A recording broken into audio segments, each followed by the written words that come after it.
મન વિશે એક પ્રશ્ન. મારું અને માનવજાતનું મન આવું કેમ છે?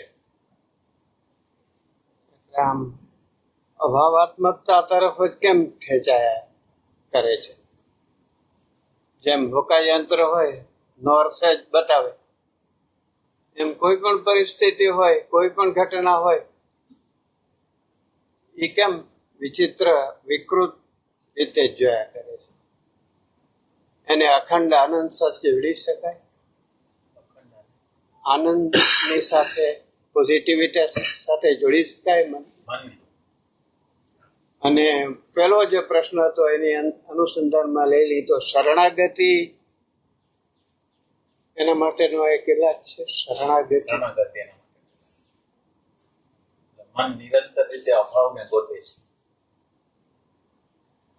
અભાવને ગોતે છે એ પ્રોબ્લેમ છે. બરાબર.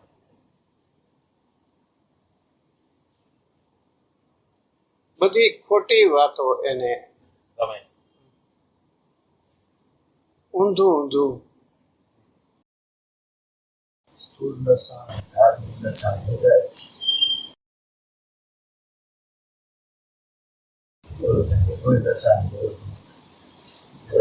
ત્યારે જરૂર ન પડે.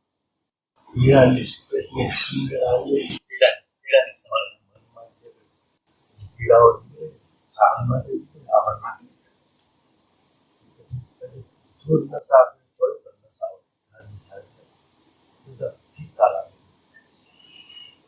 પીડાનો સાક્ષાત્કાર કરે તો પીડાની ટેકનિક જો આપણા હાથમાં આવી જાય તો ધર્મના નશા, અધ્યાત્મના બધા નશા હોય.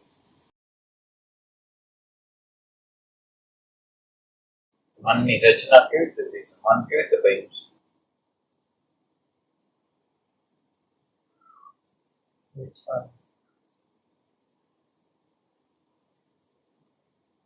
કેવી રીતે બન્યું છે?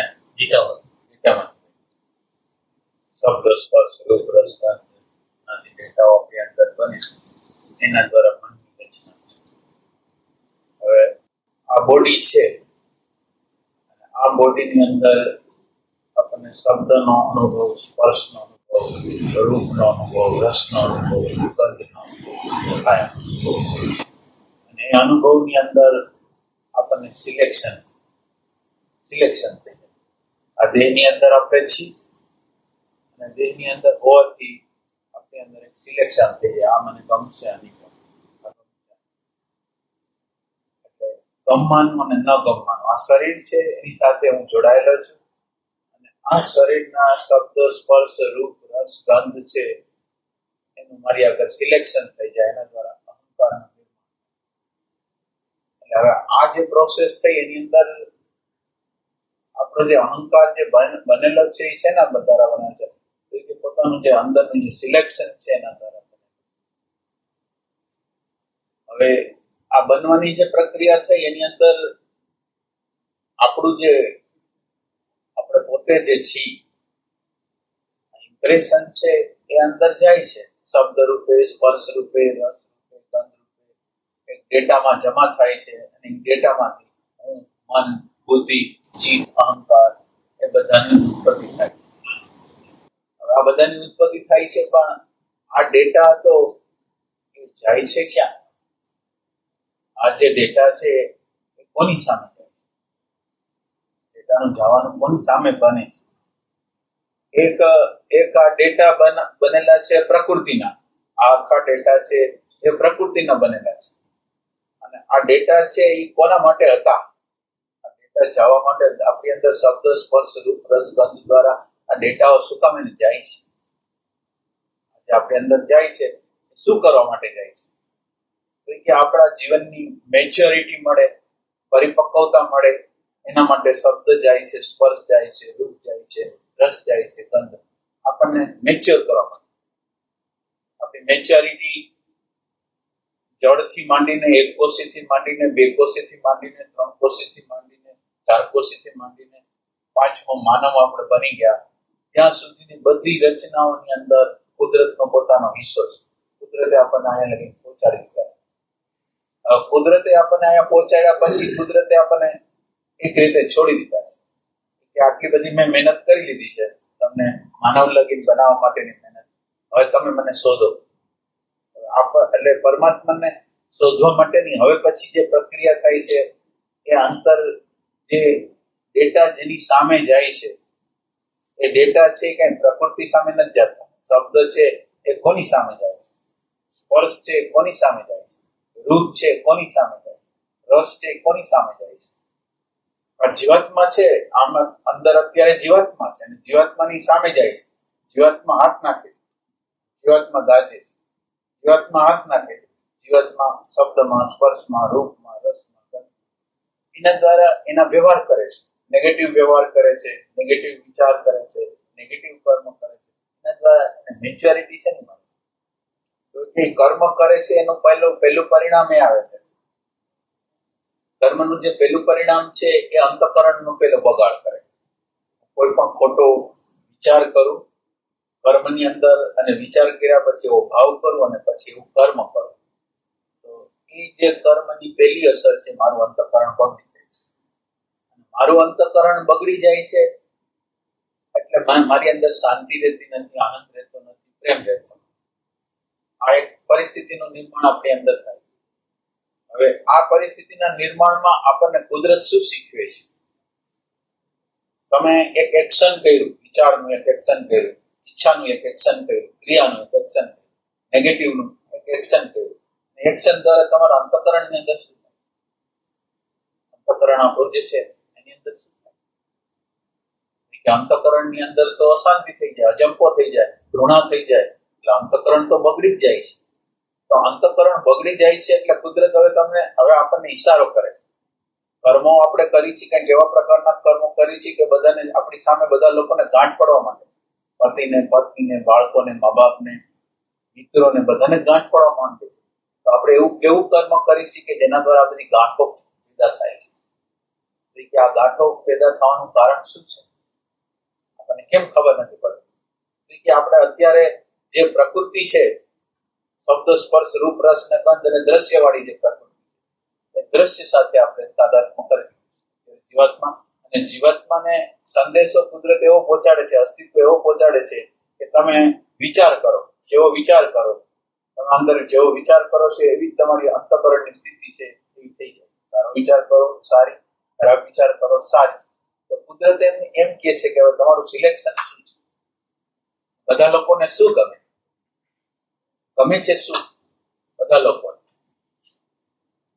માનો કે કોઈ આપણને ફિક્સ કરી દે કે તમારે આમથી આમ હલવાનું નહીં, તમારે આમથી આમ આવો વ્યવહાર કરવાનો નહીં, આપણી સ્વતંત્રતામાં તરાપ મારશે તો આપણને ગમશે? આપણી સ્વતંત્રતામાં કરે તો પછી આપણે સુખની ઈચ્છા છે કે દુઃખની ઈચ્છાથી દોડી છે? સુખની ઈચ્છાથી દોડી છે. તો અંદર જે છે એ સુખ મેળવવાની ઝંખના છે. અથવા આપણે ઘૃણા જોઈ છે કે પ્રેમ જોઈ છે? આપણે જોઈ છે પ્રેમ જોઈ. તો આપણે જે વસ્તુ ઈચ્છીએ છીએ, પ્રેમ જોઈ છે, શાંતિ જોઈ છે, આનંદ જોઈ છે, નિર્ભયતા જોઈ છે, આપણે જોઈ છીએ આ, અને જાય છે ક્યાં? આપણે જે જવાની પ્રક્રિયા થાય છે ક્યાં? હવે આપણે આત્મા પરમાત્માની અત્યારે વાત નથી કરતા, પણ અત્યારે વાત કરી છે આપણા અંદરની ડિમાન્ડ શું છે. આ ડિમાન્ડ પેદા કેવી રીતે થઈ? મને આનંદ જોઈ છે, મને શાંતિ જોઈ છે, અને ડિમાન્ડ તમે ઊભી કરી છે કે આપોઆપ એના દ્વારા છે? સ્વયંથી છે કે તમારે અંદર પ્રેમની ઝંખના છે, આનંદની ઝંખના છે, શાંતિની કોઈ શીખડાયું છે કે એમને છે સ્વતંત્રતાની શીખડાવેલું છે? એનો અર્થ એમ છે કે અંદરના ઊંડાણમાં આ જે ઈચ્છા છે એનો અર્થ એમ છે કે એને આપણે સાક્ષાત્કાર કરી શકીએ, એ વસ્તુને પ્રાપ્ત કરી શકીએ. કારણ કે અંદર અચેતનની અંદર આપણે જાણતા હોય ન જાણતા હોય, પણ આપણું જે વાસ્તવિક સ્વરૂપ છે એ આનંદ છે, શાંતિ છે, સ્વતંત્રતા છે, સમજ છે, આપણું વાસ્તવિક સ્વરૂપ છે. આપણને ખબર હોય ન હોય, આપણી દોટ એ બાજુ છે, પણ એ બાજુ છે પણ એની દિશા છે ખોટી. હવે આ જે દિશામાં આપણે જે જઈ રહ્યા છીએ, જે દિશા તરફ આપણે જાય છે એ દિશામાં એ વસ્તુ મળી. આ સ્વાર્થના કેન્દ્રમાં તો તમે સ્વાર્થનું જેવું કેન્દ્ર કર્યું એટલે પ્રેમ કયો, આનંદ કયો, શાંતિ. હવે આપણે ક્યાં સેન્ટરમાં આવું? આ મન છે હવે આ મન છે એને જોઈ છે શાંતિ, એને જોઈ છે આનંદ, એને જોઈ છે સ્વતંત્રતા, એને જોઈ છે પ્રજ્ઞા. તો હવે પ્રજ્ઞા જોઈ છે અને એની દિશા કઈ છે? મન છે એની દિશા કઈ છે? દિશા જુદી છે. પ્રેમ પ્રગટાવવા માટે અહંકારનું વિસર્જન કરવું જોઈએ, આગ્રહનું વિસર્જન કરવું જોઈએ, માન્યતાનું વિસર્જન કરવું જોઈએ. એના બદલે આગ્રહ, માન્યતા, ધારણા, શાસન, શોષણ આ બધી વસ્તુ છે એ મનના પ્રદેશમાં. મન છે એ અંધારામાં છે, અને મન અંધારામાં છે એ અંધારામાં ખોટી દિશા તરફ જાય છે. ખોટી દિશા તરફ જાય છે અને આપણે સાચી દિશા તરફ વાળવા. એટલે મનનો અર્થ શું છે? અંધાર. અને મન છે એ નિરંતર રીતે દ્રશ્ય વસ્તુમાં જાય. અને દ્રશ્ય વસ્તુમાં કોઈ પણ વ્યક્તિ, વિશ્વનો કોઈ પણ વ્યક્તિ, ગમે એટલો પૈસો, ગમે એટલું ઐશ્વર્ય, ગમે એટલું હોય, પણ એની અંદર હંમેશા એ અધુરાશને અનુભવશે. પૂર્ણતા છે એની અંદર. બહારના જગતમાં ગમે એટલું પરિપૂર્ણ હોય, બહારની હાલત ગમે એટલી પરિપૂર્ણ હોય, તો એની અંદર કઈક અધુરાશ લાગે. તો બહારની વસ્તુથી આપણને આ કુદરત છે એવો સંદેશો આપે છે. ગમે એવી બહારની વસ્તુ મળી જાય છે, પણ આપણો અંદરનો ખાલી કોઈ જાતો નથી. આપણું મન છે એ નિરંતર રીતે ખાલી છે. મન જે બનેલું છે એ ડેટાનું બનેલું છે. મન છે ને બનેલું છે ડેટાનું. અને એનું જીવન શું છે કે ડેટા જીવન છે. ડેટા જીવન હોય એટલે આમ એની તપાસ હોય, આમ એને સુખની દોડ હોય. તે બહારની બાજુ જે સુખ ગોતતું હોય એવું આ મન છે. અને જે છે એમાં એને સંતોષ ના હોય, પણ શું નથી એનો અસંતોષ. એટલે આપણને હંમેશા પ્રોબ્લેમમાં જે રાખવાની જે પ્રક્રિયા છે મન દ્વારા નિરંતર થતી. જે અત્યારે છે, જેવું અત્યારે છે એવું ક્યારેય કબૂલ નથી. અને જે અત્યારે છે એ કબૂલ નથી એનો અર્થ એમ છે કે કાલ માટે દોડ કરે છે, પણ અત્યારે આ સમય માટે કાંઈ. તો મન છે એ દિશા કઈ બાજુ ગોતે છે? અભાવ. મનનું જે બનવાનું જે થયું છે, મન છે ને, મનના બે પ્રકાર છે. એક ડેટાનું બનેલું મન છે, અને એક આપણા અંતઃકરણની અંદર ચૈતન્યનું પ્રતિબિંબ પડે. એટલે એક ઝંખના એની અંદર ઊંડાઈમાં જે ઝંખના પડેલી છે, જે ચૈતન્યનું, અને ચૈતન્યનું સ્ફુરણ અહમ રૂપે આપણી અંદર નિરંતર ચાલે. એટલે એક જે પ્રતિબિંબ પડેલું છે ચૈતન્ય તત્વનું, એક પ્રતિબિંબ પડેલું છે દ્રશ્ય જગત. આ દ્રશ્ય જગતનું જે પ્રતિબિંબ પડેલું છે એ નિરંતર બહારની તરફ ગતિ કરે છે, સ્વાર્થથી, પોતાના સેલ્ફ સેન્ટરથી બહાર નીકળે. અને એક અંદરનું એક સેન્ટર એવું છે જે ગુપ્ત રીતે, અચેતન રૂપે તૃપ્ત થતું નથી. એ નિરંતર રીતે પ્રેમને ગોતે છે, નિરંતર રીતે આનંદને ગોતે છે, નિરંતર રીતે શાંતિ બહારના જગતમાં મળે એમ નથી. કુદરતે એવી વ્યવસ્થા જ કરેલી છે કે તમે બહારના, કારણ કે બહાર છે સુખ નહીં, તો સુખ મળે કેવી રીતે? મન છે એ અંધારામાં છે. મન છે, મનનો અર્થ જ અંધારું. ડેટાનું જે બનેલું મન છે એ અંધારાવાળું. એટલે અંધારાવાળું મન છે એ નિરંતર રીતે બહાર ફાફા મારે, અંદર ના જાય, અંદરની સાઈડમાં ના આવે. તો આ બહાર ફાફા મારવાની જે પ્રક્રિયા છે ને એ આપણને નિરંતર રીતે અભાવમાં, પછી માણસ વર્તતો હોય સારી રીતે, 10 ગુણ હોય પણ એક અવગુણ હોય ને તો આપણી નજર એક અવગુણ પડે. તો એ નિરંતર રીતે આપણને નિરંતર પ્રોબ્લેમમાં રાખે, નિરંતર જે છે એમાં ના રાખે, નિરંતર સંઘર્ષમાં રાખે, નિરંતર ભયમાં રાખે. આ મન છે એ એવું મન છે. હવે એક મન જે આપણી અંદર જે છે શુદ્ધ મન છે, જે નિરંતર રીતે પ્રેમ, શાંતિ અને આનંદ, એ મન છે એનો અવાજ આપણે સાંભળવો.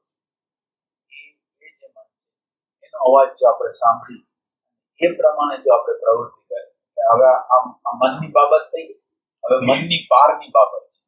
હવે આ જે મન જે આપણી અંદરનું જે મન છે એ મનની પાર જવા માંગે. આપણે ગમે એટલું બહારના જગતમાં ગમે એટલો પ્રયાસ કરી, ગમે એટલું શબ્દ, સ્પર્શ, રૂપ, રસ, ગંધનું છેલ્લે નિરાશ, હતાશ, અને છેલ્લે પણ કામના સાથે વિદાય. મનની એક એવી જગ્યા છે કે એમાં જે નાખો ને ઓહિયા થઈ જાય અને બીજા માટે નહીં ડિમાન્ડ. એટલે ક્યારેય સંતોષ એની અંદર. આ મન છે એ ડેટાનું બનેલું મન છે. હવે એવું મન આપણે ગોતીએ છીએ જે આત્મ તત્વમાંથી પ્રગટ થાય, જેને ખરેખર રિયલ પ્રેમ, રિયલ શાંતિ, રિયલ આનંદ, રિયલ જે પ્રજ્ઞા છે એ જેને જોઈ છે. કે હવે ઓલો અવાજ છે ને, સ્વાર્થનો અવાજ છે ને, એ અવાજને છોડે અને અંદરનો જે પ્રેમનો અવાજ છે, આનંદનો અવાજ છે, શાંતિનો અવાજ છે, એ શાંતિના અવાજ પ્રમાણે ગતિ કરે, વિચાર એવો થઈ જાય, એની ઈચ્છા આવી થઈ જાય, એની ક્રિયા આવી, આપણા અંદરના પ્રેમને પ્રગટ કરવો છે. હવે જો પ્રેમને મારે પ્રગટ કરવો હોય તો હવે મારે શું કરવું? હવે મારે આ મન જે ડેટા વાળું મન છે એનાથી બહાર જવું છે. તો અંદરનું જે આપણું જે શુદ્ધ મન છે, જે નિરંતર રીતે શુદ્ધ પ્રેમની ડિમાન્ડ કરે છે, શુદ્ધ આનંદની ડિમાન્ડ કરે છે, સમજની ડિમાન્ડ કરે છે, મુક્તતાની ડિમાન્ડ કરે છે, કે એનો અવાજ છે ને એને સાંભળો. અવાજ હવે અવાજની અંદર તો હવે શું થાય? આપણને પ્રેમ તો જોઈએ જ છે, આપણે પ્રેમ જોઈએ છે, આપણને આનંદ જોઈએ છે, આપણને શાંતિ જોઈએ છે. હવે પ્રેમ જોતો હોય તો શું કરવું જોઈએ? પ્રેમનું સ્વરૂપ શું છે? કે પ્રેમનું સ્વરૂપ એવું છે કે સ્વાર્થ કેન્દ્ર છો પ્રેમ પ્રગટ થાય. તો હવે આપણા જીવનના વ્યવહારમાં આપણે ચાલી છે, જીવનના વ્યવહારની અંદર નિરંતર રીતે આપણા સ્વાર્થના કેન્દ્રો હોય. તો આ જે સ્વાર્થના કેન્દ્રો આપણી અંદર હોય છે, એ સ્વાર્થના કેન્દ્રોને છોડતા જશો મનની પાર જવા માટે. મનની પાર જવા માટે બહુ સિમ્પલ ઉપાય છે. હવે આપણે આજે આત્માની વાત નથી કરતા, આજે પરમાત્માની વાત નથી કરતા, આજે પ્રેમની વાત. પ્રેમની અંદર એવા પ્રેમની વાત કરી છે આપણે કે જે આપણા દ્વારા પ્રગટ થઈ શકે એવો છે.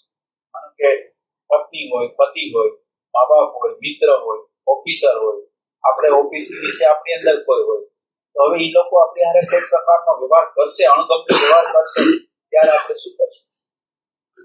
આપણી અગર એવી દ્રષ્ટિ હશે પ્રેમની, મારે પ્રેમ પ્રગટ કરવો છે, અંદરની ડિમાન્ડ તો પ્રેમની છે, કરી શકીએ.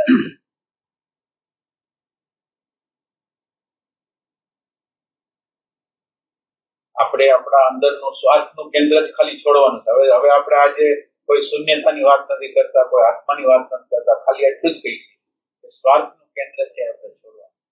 સ્વાર્થનું કેન્દ્ર નિરંતર સવારથી સાંજ લગી છોડવાની પ્રક્રિયા કરશે. પ્રેમ છે એ શોષણ છે? આપણે એમ પ્રશ્ન પૂછીએ, પ્રેમ હોય ત્યાં શોષણ હોય?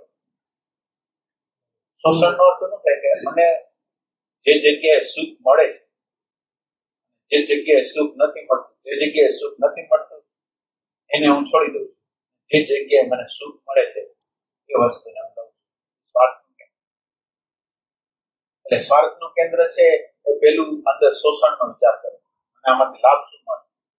બધા લોકો તમે બરાબર રીતે અવલોકન કરતા હો તો તમે જ્યારે જે સમય જે વ્યક્તિઓને મળતા હો ત્યારે તમારા મનની અંદર આ એક વિચાર અંદર ગુપ્ત રૂપે વ્યક્તિને એનો ઉપયોગ છે.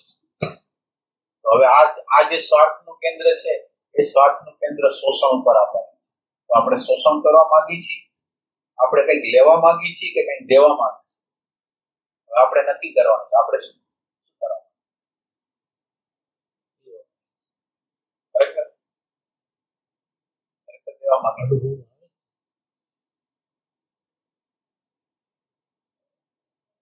અનુભવમાં નથી આવતું, આપણા અનુભવમાં તે સ્વાર્થ આવે છે. સ્વાર્થ આવે પણ સત્સંગની દ્રષ્ટિમાં આ જ્યારે સ્પંદન ઉત્પન્ન થાય ને ખબર પડે કે આ વ્યક્તિ મારે શું લાભ છે. ભલે પછી સ્વાર્થ તો આપણે તણાઈ જાય છે, ખબર તો પડે. મનની પાર જવા માટે આપણે આ મનનું આપણે એક મનનું વિશ્લેષણ કર્યું, બીજું આપણું જે અંદરનું જે શુદ્ધ મન છે એનું આપણે વિશ્લેષણ કર્યું. શુદ્ધ મન છે તો આપણી અંદર જો ખરેખર રીતે પ્રગટ થયું હોય તો આપણા પ્રેમ તત્વને નિરંતર રીતે જીવંત રાખવા માટેનો પ્રયાસ જે લોકો કરશે જીવનના વ્યવહારમાં કોઈને કોઈ પ્રકારે આપણા આગ્રહ મુજબ નાની નાની વસ્તુ હોય, એક વસ્તુ અહીંયા મૂકી હોય એને બદલે કોઈ જગ્યાએ મૂકી દીધી તો અંદર ક્રોધ ચડી જાય, પ્રેમ જતો રહે, આનંદ જતો રહે, શાંતિ જતી રહે. એક વસ્તુ કઈ તૂટી આપણી અંદર મૂલ્યાંકન છે. આ જે મૂલ્યાંકન છે મૂલ્યાંકનને આપણે પ્રેમ ખાતર જવા દઈ શકીએ. અંદર શું છે આ પ્રેમનું છે એક ક્વોલિટી છે, એક ક્વોન્ટિટી છે. આ વિશ્વની અંદર એક ક્વોલિટી છે, એક ક્વોન્ટિટી છે. આ ક્વોન્ટિટી છે એ પ્રકૃતિગત છે, ક્વોન્ટિટી છે એ આ સત્વ રજસ તમસમાંથી આ બધા પદાર્થો જે બનેલા છે એ ક્વોન્ટિટી છે. ક્વોલિટી છે એ પ્રેમ છે, ક્વોલિટી છે આનંદ છે, ક્વોલિટી છે એ શાંતિ છે, ક્વોલિટી છે એ પ્રજ્ઞા છે. તો આપણી અંદર આ બે વચ્ચેના ડિવિઝન નથી. પૈસો જોઈએ છે, પ્રતિષ્ઠા જોઈએ છે, ઇમેજ જોઈએ છે, તો એ ક્વોન્ટિટી છે, ક્વોલિટી નથી. આ વસ્તુ તમને મળશે ખરી, એ વસ્તુના ભોગે તમારે શાંતિ જતી કરવી પડશે, આનંદ જતો કરવો પડશે, પ્રેમ જતો કરવો પડશે, પ્રજ્ઞા જતી કરવી પડશે, નિર્ભયતા જતી કરવી પડશે. આ બે વચ્ચેનો આપણે નક્કી કરવાનું છે કે આપણે ખરેખર શું ક્વોલિટી જોઈ છે, ક્વોન્ટિટી જોઈ છે. જીવનની અંદર આપણે આમ તપાસ કરી છે. ચાલો આપણે દોટ મૂકી પૈસા પાછળ, પ્રતિષ્ઠા પાછળ. પૈસા છે, પ્રતિષ્ઠા છે, શાંતિ ના આપી શકે, સગવડતા આપી શકે. બહારની જે સગવડતાઓ છે એ આપણને આપી શકે, પણ એ આપણી અંદરની શાંતિ, ક્વોલિટીની વસ્તુ, આ ક્વોન્ટિટી. તો હવે આપણે શાંતિથી બેસીને ક્યારે નિર્ણય કર્યો છે કે આપણે ક્વોલિટી જોઈશું કે ક્વોન્ટિટી જોઈશે? માનો કે મારો આગ્રહ નથી રહેતો, મારી ધારણા ક્યાંક બીજા લોકો ફેંકી દે છે, તો મને શું થાય?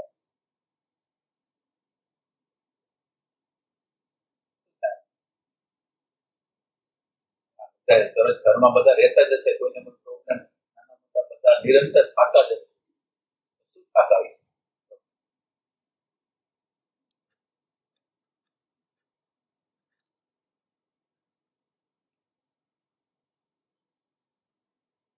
થાય છે કે નહીં મન દ્વારા?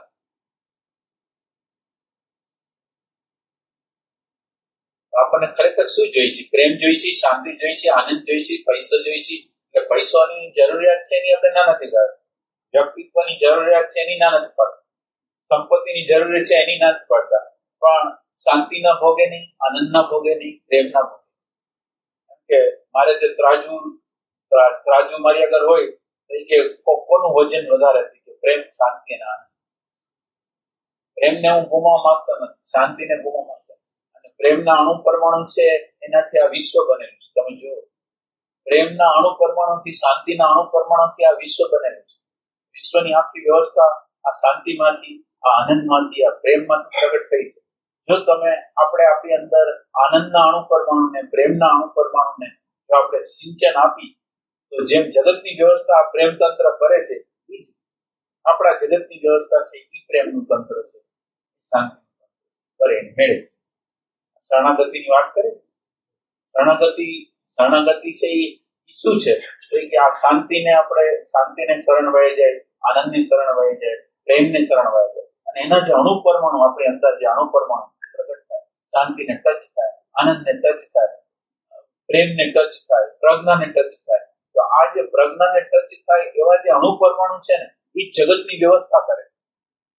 આખા બ્રહ્માંડની જે વ્યવસ્થા કરેલી છે એ તંત્ર આ પ્રેમનું તંત્ર નિરંતર રીતે પ્રેમથી વહી રહ્યું છે. બોયલા વગર, ચાલ્યા વગર નિરંતર તમે હવા જો, આકાશ, વાયુ, તેજ, જલ, પૃથ્વી, સમુદ્ર, નદીઓ, બધી વસ્તુ એની રીતે પ્રેમથી મૂંગી વહી રહી છે. અને આપણને સંદેશો આપી દે છે, તમે પણ આ જો અણુ પરમાણુની અંદર આવશો તો તમારી વ્યવસ્થાની બધી ચિંતા મારી છે, કારણ કે મારી અંદર વ્યવસ્થા છે. તો આપણે આ જો પ્રેમના અણુ પરમાણુને, આનંદના અણુ પરમાણુને, શાંતિના અણુ પરમાણુને જો આપણે ઓછી સાથે કનેક્શન કરી, એમાં જીવવા પ્રયાસ કરી, આપણે ધર્મનું રક્ષણ કરી તો ધર્મ આપણું રક્ષણ. ધર્મને તમે જો સાચો, ધર્મ તમને સાચો. ધર્મ શું છે?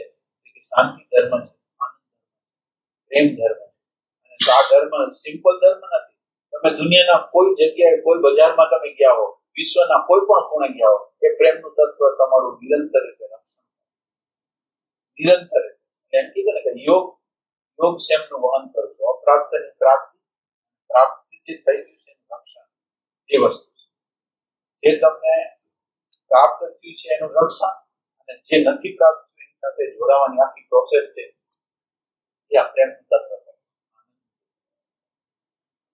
પ્રેમના અણુ પરમાણુ સાથે શાંતિના ગમે તે રીતે કનેક્શન કરતા આવડે, મૂલ્ય કરતા આવડે, અને આપણે અત્યારે પ્રેમને સીધો ટચ ન કરી શકીએ, આનંદને સીધો ટચ ન કરી, અશાંતિને ટચ કરી શકીએ, સ્વાર્થના કેન્દ્રને ટચ કરી શકીએ, આગ્રહને ટચ કરી શકીએ. આગ્રહને જેટલા અંશમાં છોડશું, અહંકારને જેટલા અંશમાં છોડશું, માન્યતાને જેટલા અંશમાં છોડશું, એટલા અંશમાં એ તત્વ પછી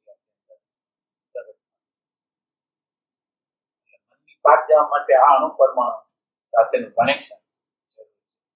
આ જે અણુ પરમાણુ શાંતિના, આનંદના, પ્રેમના છે, એ આખા બ્રહ્માંડને હલાવવાના જગતની જે વ્યવસ્થા કરનારા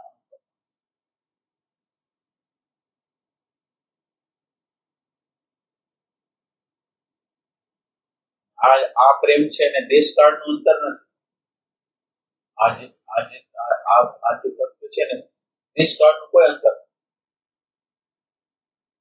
માનો કે લંડન ની અંદર એક સંત રહે છે અને અત્યારે આપણે અંદર અનુસંધાન કરી તો આ જ ક્ષણે એની આપણને તક.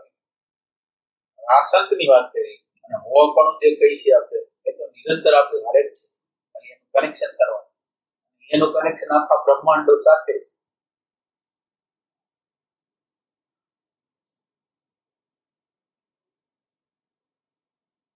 શરણાગતિ છે, સોરી, આમ ડાયરેક્ટ અસ્તિત્વને કદાચ ન પેલા થાય. શરણાગતિનો ભાવ આખા વિરાટ અસ્તિત્વની સાથે ન થાય. વિરાટ અસ્તિત્વની જરૂર નથી એમાં. શરણાગતિમાં વિરાટ અસ્તિત્વની જરૂર નથી. ફક્ત એટલી મને પ્રતીતિની જરૂર છે કે મારાથી નહીં થાય, મારાથી આ કર્મ, આ જે કાર્ય છે એ કોઈ કાર્ય મારાથી થવાના નથી. સામાન્ય કાર્ય, આ તો આધ્યાત્મની વાત કરી છે, પણ સામાન્ય કાર્ય આપણા થતા જેટલી તમે આખો દિવસનું ઓબ્ઝર્વેશન કરો તો ઓબ્ઝર્વેશન ની અંદર તમે જેટલું કરવા માંગો છો અને કેટલું કરવા માંગો છો અને કેટલું થાય છે અને કેટલું કરવા માંગતા થાય એ નષ્ટ તમે જુઓ. જેટલા અંશમાં આપણને એની પ્રતીતિ થશે કે આપણે જે કરવા માંગી છીએ થતું નથી અને જે નથી કરવા માંગતા એ બધું સામે આવે છે. જેટલી પ્રતીતિ થશે અને આપણી શક્તિની લિમિટેશન આપણને ખબર પડશે. આપણી શક્તિ દ્વારા આપણે આ કંઈક કરી શકવાનું. એવી પ્રતીતિ જેટલા અંશમાં થશે. હવે પ્રતીતિમાં હવે આપણે વિરાટને તો શરણે નથી જતા, આપણે અંદર હૃદયની અંદર બેઠેલા જે પરમાત્મા છે એને શરણે જઈએ.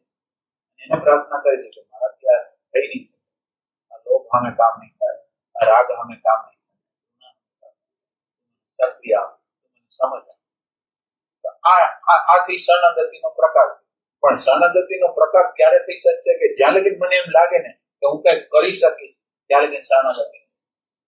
જ્યાં લગીને એમ લાગે કે હું કઈક કરી લઈશ, કોઈ સાધના દ્વારા, કોઈ તપ દ્વારા, જપ દ્વારા, એકાગ્રતા દ્વારા, કોઈ પણ દ્વારા હું કઈક કરી નથી શકતો, શરણાગતિ.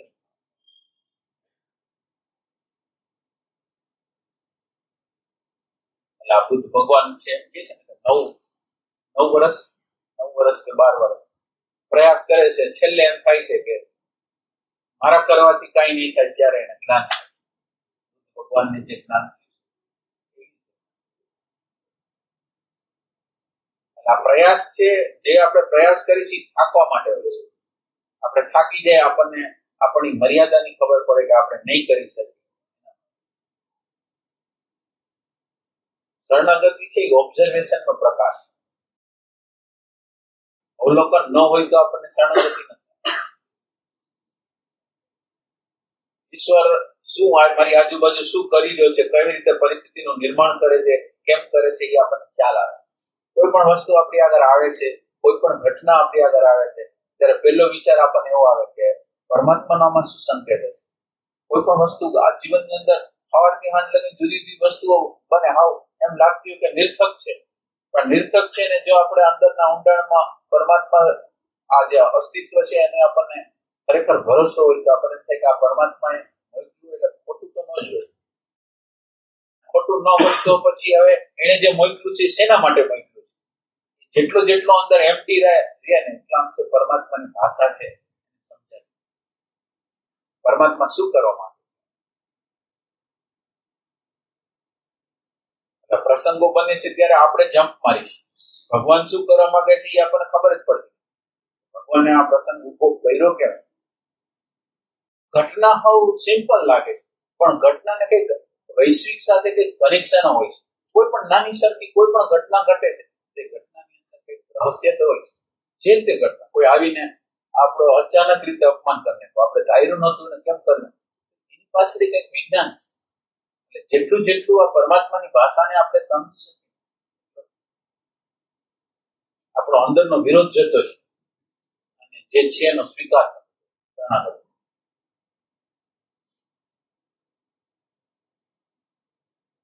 શરણાગતિ છે ને એનો જન્મ બહુ મોડો થાય, થોડો હોય આપણી અંદર, બહુ મોડો એવો થાય કે આપણા બધા હાથ ઊંચા કરીએ, આપણે એક હાથ નીચે.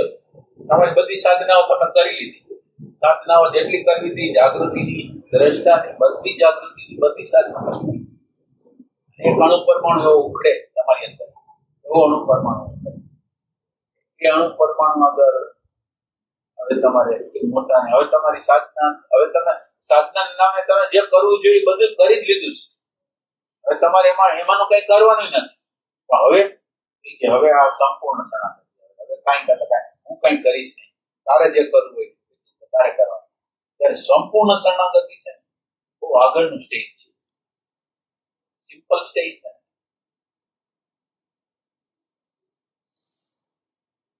થોડી શરણાગતિઓ આપણી અંદર હોય, એના ફ્લેશો હોય આપણા જીવનની અંદર, એના આપણને સાબિતીઓ મળતી હોય કે ભગવાન છે એવી સાબિતીઓ મળતી.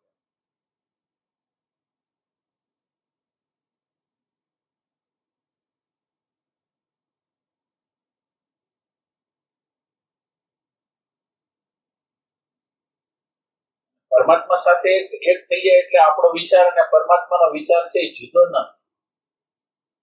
પરમાત્માના મનમાં વિચાર આવે એ મારા મનમાં વિચાર આવે, મારા મનમાં વિચાર આવે એ પરમાત્માના મનમાં આવે. એને સાબિતી શું કે આપણા મનમાં જે વિચાર આવ્યો ને એની સાબિતી બીજા લોકો પૂરે. તમને હજી સેજ સ્ફુરણ થયું એ બહારના જગતમાંથી આવી.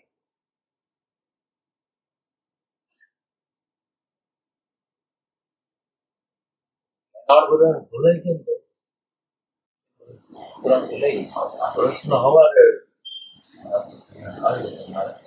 ભૂલાઈ ગયો. કયો પ્રશ્ન? એ વર્ષમાં ભૂલાવાનું કારણ હજી એટલે એની તીવ્રતા આપણી અંદર ન હોય. આપણી અંદર જેટલી તીવ્રતા આવે ને આ પીડાનો એક પ્રશ્ન છે. પીડા એટલે પીડાની સામે આવવાની પ્રક્રિયા છે. પીડા એટલે કોઈ પણ પ્રકારનો સાયકોલોજીકલ હોય કે ખરેખર એકચ્યુઅલ હોય, હકીકત વાસ્તવિક હકીકત બને, અથવા તો સાયકોલોજીકલ રાગ દ્વેષ લોભ ઘૃણા ભય એકચ્યુઅલ પરિસ્થિતિ એવી લાચાર કરી દે આપણને. હવે એ પરિસ્થિતિની અંદર એ પરિસ્થિતિમાં આમે આવી છે અને મૂંગા કોઈ શબ્દ વગર કોઈ વિચાર વગર સામે આવી જાવ, એના જેવું તપ આ વિશ્વની અંદર એકય તપ. અત્યારે કોઈ પરિસ્થિતિ અંદર એટલું બધું ખળભળાટ અંદર છે, એટલું બધું અંદર તકલીફ છે અંદર, અને આ તકલીફ અંદર હાલે છે અને હું કોઈ પણ અવલંબન કોઈ વસ્તુનો અવલંબન નથી લેતો. રામ રામ કૃષ્ણ કૃષ્ણ કોઈ વસ્તુનો અવલંબન નથી. હું અવલંબન ડાયરેક્ટ રીતે જે છે એનું જ લઉં છું. જે છે રામ, જે છે કૃષ્ણ, જે છે માં, એનું અવલંબન ડાયરેક્ટ રીતે અત્યારે. એટલે એ કેવું છે કે શબ્દ અને વિચાર વગર. એટલે આ પીડા જે આવે છે એને શબ્દ અને વિચાર વગરની જે મૌન અવસ્થા છે એ મૌન અવસ્થા દ્વારા હું વિધવા પ્રયત્ન. આના જેવું વિશ્વની અંદર આ બધી સાધનાઓનો જે સાલ છે ને આ છે. સાધનાઓ કરતા કરતા જે પરિણામ આવે છે એ આ છે. જે પીડા અને પીડાની સામે કામ કરવાની તત્પરતા છે. ભલે આ પીડા આવી ગઈ, આ પીડાની સામે હવે મારે કામ કરીને બતાવવું છે. પીડાની સામે કામ કરીને બતાવવું છે તો બતાવશે કેવી રીતે? કે શબ્દ વગર, વિચાર વગર, સાધન વગર, ક્રિયા વગર આમે ડાયરેક્ટ આવી પોતે વચ્ચે નહીં, ભગવાનને વચ્ચે નાખી દેશે, પોતે વચ્ચે ખસી જશે. ભગવાનનો પ્રકાશ છે એને જોશે, અંદરનો જે પ્રકાશ છે ડાયરેક્ટ રીતે પ્રશ્ન. ભગવાનનો પ્રકાશ જયારે ડાયરેક્ટ રીતે પ્રશ્નને જોવે ત્યારે પ્રશ્નનું સમાધાન.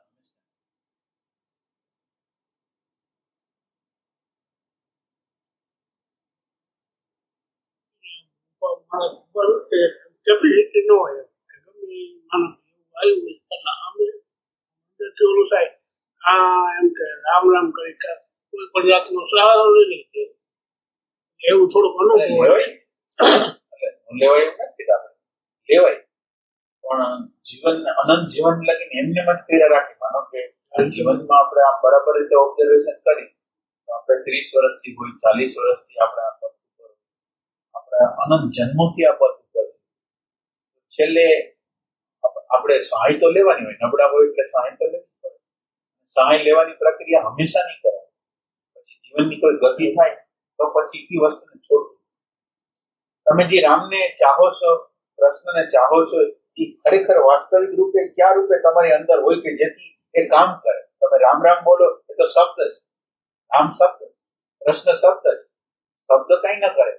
પણ ખરેખર રામ જે પોતે છે, કૃષ્ણ જે પોતે છે, એ પોતે છે જે આપણી અંદર છે, જે શબ્દ અને વિચાર વગરની સ્થિતિ રૂપે છે, પ્રેમની સ્થિતિ રૂપે છે, આનંદની સ્થિતિ રૂપે, એની આપણી અંદર પ્રગટ કરવા જોઈએ અને એને આ પ્રશ્ન જવાબ.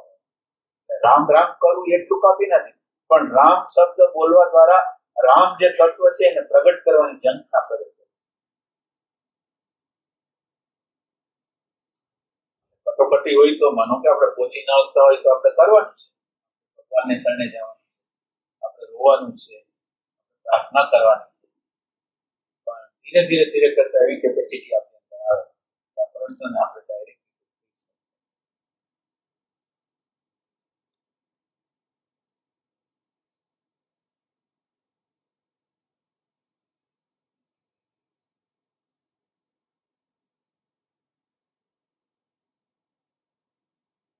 જે આપણે અંદર જે આપણે સાધના કરતા હોય ને એને બરાબર રીતે અંદરથી જોયા રાખવું. સાધના આપણે જે કરતા હોય, સાધના ખોટી છે કે સાચી છે એને આપણે બહારના કોઈ લોકોને તો ચેલેન્જ કરતા નથી. આપણે આપણી અંતરની સાધનાને ચેલેન્જ કરીએ. સાધના કરું છું, મારી સાધનાને હું પ્રશ્ન કરું છું કે મારી સાધના અત્યારે માનો કે કંઈક બની ગયું છે, તો મારો આખો ફોકસ છે અત્યારે જે અંતઃકરણની અંદર બની ગયું એના ઉપર, બીજી કોઈ આડું વિચારો ઉપર નહીં. મારું એટેન્શન છે અહીંયા લઈ આવું, પ્રશ્ન ઉપર હું ફોકસ કરું, પ્રશ્ન હોય એના ઉપર સંપૂર્ણ ફોકસ કરું. પ્રશ્ન દ્વારા ફોકસ દ્વારા મને ખબર પડી જાય કે મારું રોંગ પોઈન્ટ ક્યાં છે, કઈ રોંગ જગ્યાએ છે, મારું ફોલ્ટ ક્યાં છે, ખબર પડવી ને એ સાચી સાધના આપણે કરતા જ રહી પણ આપણને ફોલ્ટ જ નથી, આપણો ફોલ્ટ થાય. સાધના શું છે? નિરંતર રીતે નવો નવો ફોલ્ટ આપણો કાઢ્યા રાખે. જુદા જુદા ફોલ્ટો આવે એ બતાવે કે આ તરફ ફોલ્ટ છે, આ તરફ ફોલ્ટ છે, આ તરફ ફોલ્ટ છે. તમે ફોલ્ટમાંથી નવરાત નથી. ફોલ્ટ ક્યારે દેખાય? તમને અંતરનો પ્રકાશ હોય. આ પ્રશ્ન આવ્યો છે, આ વૃત્તિ, આ વિચાર, આ ભાવ છે, અત્યારે આપણો જે પ્રોબ્લેમ છે એ શું છે? આપણે જે કરી છે ને, કયા ભાવથી કરી છે, કયા વિચારથી કરી છે, ખરેખર એની અંદર શું હેતુ છુપાયેલો છે એ કઈ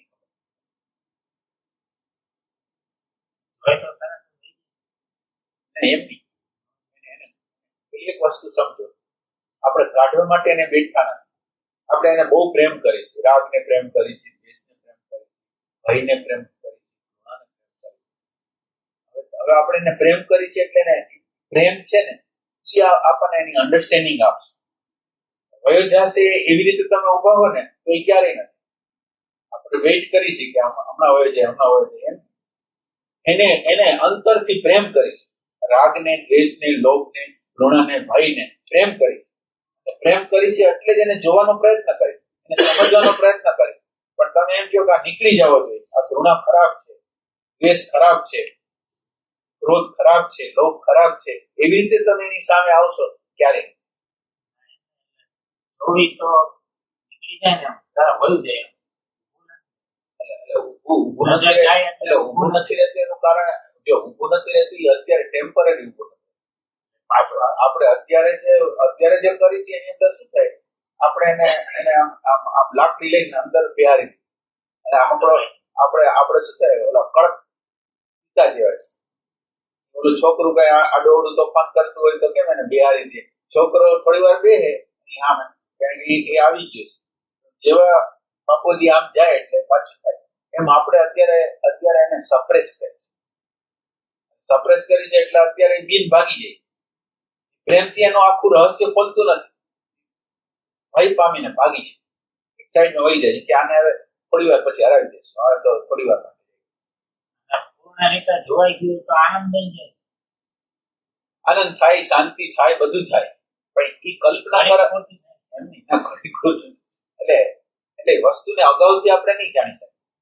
એમાં શું થાય, હવે પહેલી વસ્તુ તો આનંદ એક બાજુ છે, પહેલી તો વસ્તુ છે એ પીડા છે, એટલે આનંદ નથી. પહેલો જે પ્રગટ થશે એ પીડા પ્રગટ થશે.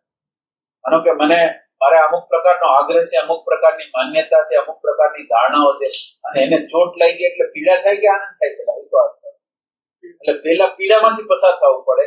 કાલના જે મૂલ્યાંકનો આજ પ્રગટ થાય છે, આજની જ્ઞાન દ્રષ્ટિ છે એની ફાઇટ, અત્યારની જ્ઞાન દ્રષ્ટિ છે એ ઉભા રહેવા મથે છે, અને કાલનો જે વેલ્યુએશન જે કરેલી છે, કાલનું જે મૂલ્યાંકન છે એ આપણી સામે આવીને આપણને એમ કહે છે કે ના આજ, અને આપણી જ્ઞાન દ્રષ્ટિ એમ કહે છે આ.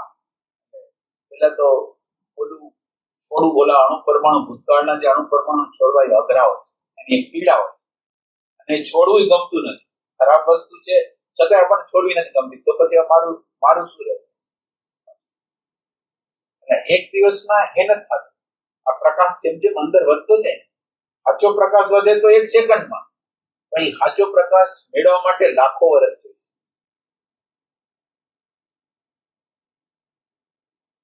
છે. પીડા સામે ભાવ કરી કે આ એક પૂતગલ છે, નાશવંત છે, એક તરંગ છે, નાશવંત. એ ભાવ સાથે એની સામે આપણે જોઈએ વિચાર છે. હવે એની અંદર એક વિચાર પ્રગટ થયો છે, એની સામે બીજો વિચાર, બીજો પૂતગલ નાખ્યો તમે, બીજો વિચાર ને પૂતગલ નાખ્યો કે આ પૂતગલ પરિવર્તનશીલ છે. એમ હવે જો એ પરિવર્તનશીલ હોય તો તમારે બોલવાની શું જરૂર છે? બોલી અને પછી એ મૌન થઈને ખાલી એની પીડા અનુભવી, એની પીડા વેદી રાખે પછી પીડા એનાથી એટલે ખાવા માટે એટલે આપણે આનો પ્રયાસ આપણે કરેલો છે કે નથી કરેલો? વારે વારે કરેલો છે કે નથી કરેલો? પૂતગલનો કર્યો છે કે નથી કરેલો છે? પછી પરિણામ તમે બરાબર આપણે અત્યારે કોઈ વસ્તુને નકાર નથી કરતા કે આ ન કરાય, તમને ફાવે તો તમે કરી શકો, પણ આપણે એમ કહેવા માંગીએ છીએ કે એના દ્વારા ખરેખર એ પરિવર્તનશીલ હોય તો પરિવર્તનશીલતાને જોવાનું હોય, વિચાર શબ્દ વગર એને જોવાનો હોય. પરિવર્તનશીલતાની સમજ જે પ્રગટ થશે એ શબ્દ અને વિચાર વગર પ્રગટ થાય. તમે કોઈ પણ શબ્દ, કોઈ પણ તરંગ દાખલ કરશો ને એટલે એ શબ્દ અને વિચારમાં આવશે, તરંગ થશે, પૂતગલ થશે. અને પૂતગલ છે અહીંયા દર્શનની ભૂમિકા જોઈ છે, વિચારની ભૂમિકા નહીં. પછી ભલે આત્મા નો હોય, પરમાત્મા નો હોય, પણ વિચાર નહીં. એક વખત એક વિચાર આપ્યો એને આપણે મૌન, પછી આપણે એને વેદી ઘી પીડા છે, વેદી. વેદનાર કોણ છે? જે વેદે છે એ કોણ છે? વેદનાર જે અંદરથી મારો હું જીવાત્મા વેદી જ રહ્યો, પીડા જેટલી થાય ને વેદી રહ્યો, ત્યાંથી હટી જાય, પીડા નથી જતી. જગત ફિઝિકલી હું બેઠા મને એક પોતાનો ત્યાં મને પીડા થાય, આમે આ કન્સેપ્ટ નહીં, શાંતિ બેસી કોઈ પીડાને વેદું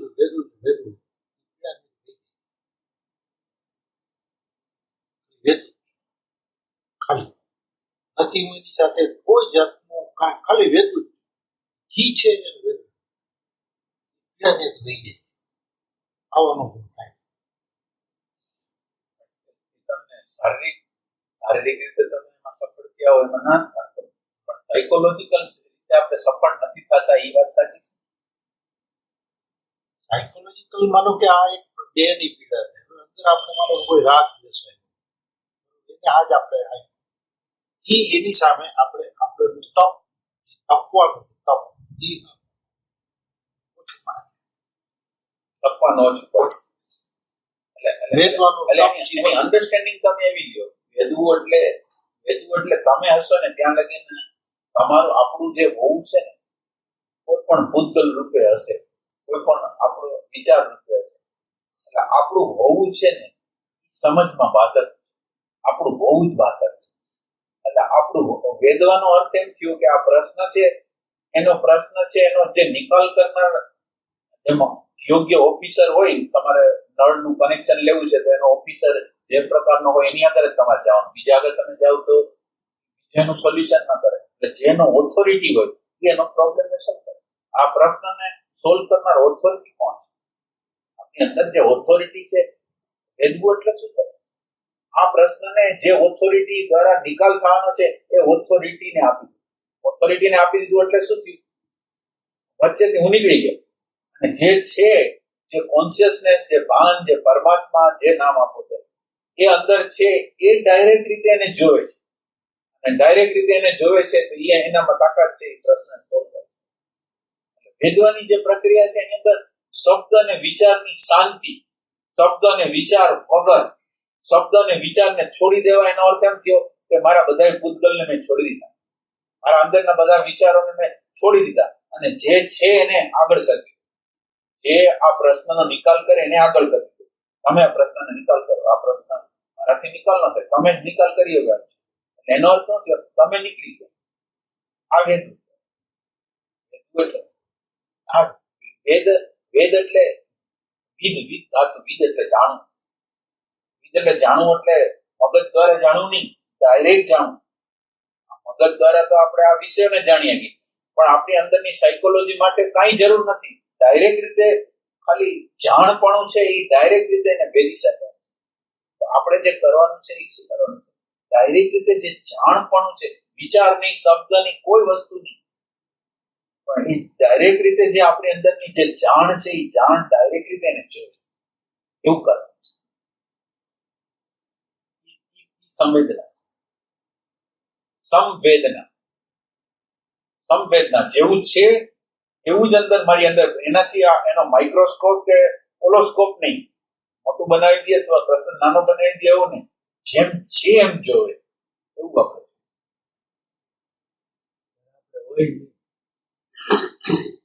આપણે જેને અત્યારે હું કહીશ એ ન હોય. આપણે જેને અત્યારે હું કહીશ વિચાર, આપણે વિચાર રૂપે છીએ, તરંગ રૂપે એ ન. એને કોઈ ન જોવે. દુખાવાની વાત કરી પૂતગલ એક ઉત્પન્ન થયું. પૂતગલ ઉત્પન્ન થયું એની સામે એને જોઈ જાય. હવે પૂતગલ ઉત્પન્ન થયો એને પણ જોઈ જ રાખવાનો. દુખાવો છે, જોઈ જ રાખો. એની સામે પૂતગલ તો ઉત્પન્ન થયો ને, એટલે પૂતગલને પણ જોવાનો ને. એટલે એને એવો અનુભવ થયો કે એ પૂતગલ, વિચારના પૂતગલ દ્વારા એનો શાંતિ એવું એને લાગ્યું. એટલે તમે આપણો પોતાનો અનુભવ છે, તમે તાકીને કોઈ વસ્તુને થોડી વાર લગી જોઈ રાખો તો એ વસ્તુ અદ્રશ્ય થઈ જાય. કોઈ પણ વસ્તુને સતત મારો બોલાવો ને એટલે ખરેખર એક્ઝિસ્ટન્સ ની અંદર તો શૂન્યતા છે. તો પણ કે સમજ નથી. આપણે જે જોઈ છે અન્ડરસ્ટેન્ડિંગ, સમજ, બોધ જોઈ છે. બોધ દ્વારા જે જાય એ આવે નહીં. પછી શરૂઆતનો સાધક આ તબક્કે કરતા બોધ આવે. બોધ અત્યારે અને ક્યારે, અત્યારે જ પ્રગટ કરો અથવા ક્યારે નહીં કરો. અત્યારે પ્રગટ કરવા માટે આપણે એની વાત તો કરીશું. અત્યારે પ્રગટ નથી થતો તો આપણે એના પ્રગટ માટે એનો એક નાની ચિંતાની વાત કરીશું. ચિંતા એવી હોય છે કે આપણે હોવાપણામાં રહેવાનો અભ્યાસ રહી નથી શકતા, કોની સામે નથી આવતા, પણ આપણે પ્રેઝન્ટ મોમેન્ટમાં રહેવાનો અભ્યાસ તો કરી શકીએ. આ પ્રેઝન્ટ મોમેન્ટ છે સ્મૃતિ નથી, સંસ્કાર નથી, ભૂત નથી, ભવિષ્ય નથી. આ પોઈન્ટ ઉપર જીવન, આ જે વર્તમાનનો પોઈન્ટ છે એના ઉપર જીવન. આ પોઈન્ટને વધારે સ્ટાર્ટિંગ જે કરતા હોય આવી રીતે સ્મૃતિની બહાર નીકળી જાય. વર્તમાનનો અર્થ શું થાય? સ્મૃતિ નહીં. અત્યારે હું વર્તમાનમાં હોઉં કે શ્વાસ જતો તો મને ભૂત રહે, ભલે 1 સેકન્ડ, 2 સેકન્ડ, 3 સેકન્ડ. અત્યારે ભૂત અને ભવિષ્ય નથી. 2 સેકન્ડ, 3 સેકન્ડ.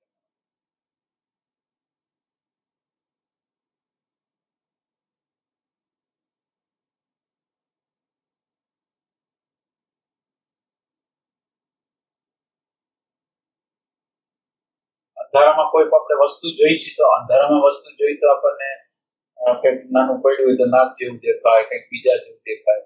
એનો અર્થ શું છે? પ્રકાશ. તમે જેવો પ્રકાશ કરો છો તમને કેમ જેવું છે એવું દેખાય? આ અંદરની અંદર એવી રીતે છે કે આપણી અંદર અત્યારે આપણને અંધારું છે એટલે આપણને કંઈક જુદી રૂપે દેખાય, દુશ્મન રૂપે દેખાય, ખરાબ રૂપે દેખાય, ભયંકર રૂપે દેખાય. પણ આપણી અંદર જો પ્રકાશ થાય તો જેવું છે એથી ભયંકર નથી, ખરાબ જે છે જેવું છે એવું શ્રેષ્ઠ છે, કંઈ ખરાબ નથી. શરૂઆતના તબક્કે જ્યારે આરાધ્ય દેવ હોય રામ સત્સંગ થાય, એ સત્સંગમાં કહેવામાં આવે તમારું સાધન જ્યાં ટૂંકવું પડે, વર્ષોની સાધના પછી માનો કે જગદંબાનું સ્વરૂપ આપણે એને છોડી ન શકીએ, પણ આપણે એમ કહેવાય અંદર માં તું જેવી છો એવી પ્રગટ, તારું સાચું સ્વરૂપ પ્રગટ, તારું સાચું સ્વરૂપ પ્રગટ, એ આપણી અંદરની પ્રાર્થના. અત્યારની સત્સંગ છે એની અંદર એવું સ્વરૂપ છૂટતું નથી, પણ આ જોનારજી છે જગદંબા એ જ પ્રકાશ છે, એ પ્રકાશ છે એ મારા આરાધ્ય દેવ છે, એ જ એનું સ્વરૂપ છે, એ જ એને હટાવશે એવો ભાવ કરીને આગળ. નહીં એના માટે તમારે માનો પ્રેમ છોડવાનો નહીં. માનો પ્રેમ એટલે ઈ તમે અન્ડરસ્ટેન્ડિંગ કરશો તો ઈ તમારો વિચાર છે. માએ બતાવ્યું નથી, ના એટલે માએ બતાવ્યું નથી કે તમે આ છો. તમને મેં એક વિચાર આપ્યો અત્યારે, એ વિચારે તમને કે છે કે આ છે, એ અસ્તિત્વને જ બતાવે છે તમારી અંદર. તમે પ્રશ્ન કરો, જવાબ તમે ન આપો, જવાબ અંદરથી આવવાનો, જવાબ છે એ અંદરથી આવવાનો. તમારી ભક્તિ છે એવી ને એવી રહેવી જોઈએ. તમારી જગદંબાની ભક્તિને આપણે તોડાવવા નથી માંગતા, પણ માને આપણે એમ કહીશું કે માં તું વાસ્તવિક જેવી છો, વાસ્તવિક છો એવી મને, અને એ વિચાર દ્વારા નહીં, ફિલોસોફી દ્વારા નહીં, પણ મારા હૃદયની એટલી બધી તીવ્રતમ શોધ છે ને, હું શોધમાં છું, ખોજમાં છું, માની ખોજમાં છું કે મારે માને મેળવવી. એ માના વાસ્તવિક સ્વરૂપને જ્યાં લગીને અંદરથી એની કોઈ પણ પ્રજ્ઞા અંદરથી ફ્લેશ ન થાય, અંદરથી કોઈ બોધ ન થાય, ત્યાં લગી હું સ્વીકાર કરું. આને મા પ્રત્યેનો પ્રેમ આપણે જવા નથી માગતા નથી. આપણે મા પ્રત્યેનો સાચો પ્રેમ છે કે અત્યારે લગીને આપણે માનો, કૃષ્ણનો, રામનો એવી રીતે ઉપયોગ કર્યો કે છોકરાને કંઈક થઈ ગયું હતું, છોકરીને કંઈક થઈ ગયું હતું, ધંધો નતો આવતો એના માટે, અને હવે એના માટે ઉપયોગ નથી કરતો. હવે જે ઉપયોગ કરું છું, હવે એમ કે મારે હવે ત્યાં બધું આપ્યું ને, તો હવે મારે તારા જ દર્શન કરવા, અને એના દર્શન વગર, એના કોઈના દર્શન વગર અંદરની શાંતિ, અંદરનો આનંદ ક્યારે કરતા ક્યારે આવી ન શકે. શાશ્વત રીતે કોઈ આનંદ, કોઈ શાંતિ, કોઈ પ્રજ્ઞા, કોઈ એટલે આ ભક્તિ છે એને છોડવાની નથી. પેલી એક વસ્તુ સમજો, પણ માનું જે માને તમે જયારે કહો છો, અને સાધના કેવી હોવી જોઈએ તમે બતાવો. માને તમે હવે તમે આંખ વીચી ગયા, હવે તમે માને કહી દો કે હવે હું કાંઈ નહીં કરું, તારે જે કરવું એ કર. હવે તમે કાંઈ ન કરો, છોડી દો બધું. એને કરવું હોય તો કરે, ને મારે કાંઈ કરવું. તો આ ધ્યાનની પદ્ધતિ તમે માને સોંપી દીધું. આપણે આમ જગદંબાને કહી છે સાધના કરવા આપણે દઈએ, સાધના આપણે ન કરે તો હવે એને કરવા દે. આપણે નિષ્ક્રિય થાય ને એટલે એ જે વિરાટ શક્તિ છે ને એ સક્રિય થાય, અને વિરાટ શક્તિ આપણો કબજો લે ને એ આપણે જરૂર, આપણું પણ જેટલું હટે ને એટલી વિરાટ શક્તિ આપણી અંદર પ્રવેશ કરીને આપણને બધી ક્રિયાઓ કરાવે. આ શક્તિની એટલી બધી તાકાત છે કે તમારે જે લોકો આના શરણે ગયા છે એ લોકોની અનુભૂતિ છે કે આ વિરાટ શક્તિ તમને જ્યારે માંદા પાડવા હોય, જ્યારે હાજા પાડવા હોય, ક્યારે માંદા પાડવા, ક્યારે હાજા પાડવા, ક્યારે હરખા કરી દેવા, ક્યારે ઠીક કરી દેવા, બધી જે સ્થિતિ પરિસ્થિતિઓ આવતી હોય ને, એમાં તમે જાણે કે નાનું બાળક છો અને એની આખી વિરાટ શક્તિની જવાબદારી છે, એટલે આપણી બધી જવાબદારી કરે. એક એક વસ્તુ જ્યારે જે સમયે મારે કંઈક હલાવવાનું, બુદ્ધિ જ નહીં હલાવવાની, એ જ કરે. આ શરણાગતિની ખબર ન પડે તમને કે તમે શરણાગત છે. તમારા મનમાં વિકલ્પો જ ન ઉઠે, જે પરિસ્થિતિ હોય.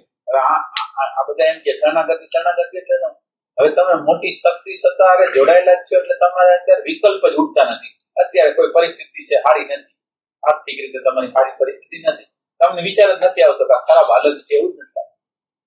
તમે જીવનની અંદર એવી રીતે પસાર થઈ જાવ તો કોઈ રોગ આવી જાય છે, તમને એવું જ નથી લાગતું કે ભયંકર રોગ છે. તમે જાણે સિમ્પલ વસ્તુ એવી રીતે એમાંથી પસાર થઈ જાવ તો એ શરણાગતિ. હવે એમાં એની અંદર આમ બીજી કઈ ખબર નથી, પણ વિકલ્પ એ કોઈ નથી. એને શું થઈ જશે આપણે આ વસ્તુ છે તો એને વિચારણાની જે પ્રક્રિયામાં આવવું જોઈએ એ કોઈ આવતું નથી. ઈ શરણાગતિ. એટલે શરણાગતિ શબ્દનો અર્થ શું થયો? શબ્દ અને વિચાર કાંઈ છે જ નહીં. અત્યારે જે પરિસ્થિતિ છે એનાથી પસાર થાય છે. શરણાગતિ જયારે સાચી આવે ત્યારે ખબર ન પડે તમે શરણાગતિમાં છો, કારણ કે તમે એમ જ છો. તમે પ્રેમમાં હો, શાંતિમાં હો, આનંદ હો, તમને ખબર જ ન પડે કે એ શરૂઆતની સાધના એવી હોય છે કે જેની અંદર પ્રેમ પ્રગટ કરવાનો હોય છે, આનંદ પ્રગટ કરવાનો. પછી તમારી અંદર પ્રેમ પ્રગટ થયો એટલે પ્રેમમાંથી જ વહેવાની ગતિ, આનંદમાંથી જ વહેવાની ગતિ, શાંતિમાંથી જ વહેવાની ગતિ. પછી એમ કે હવે પ્રેમને પકડી રાખવું, શાંતિને પકડી રાખવું, કઈ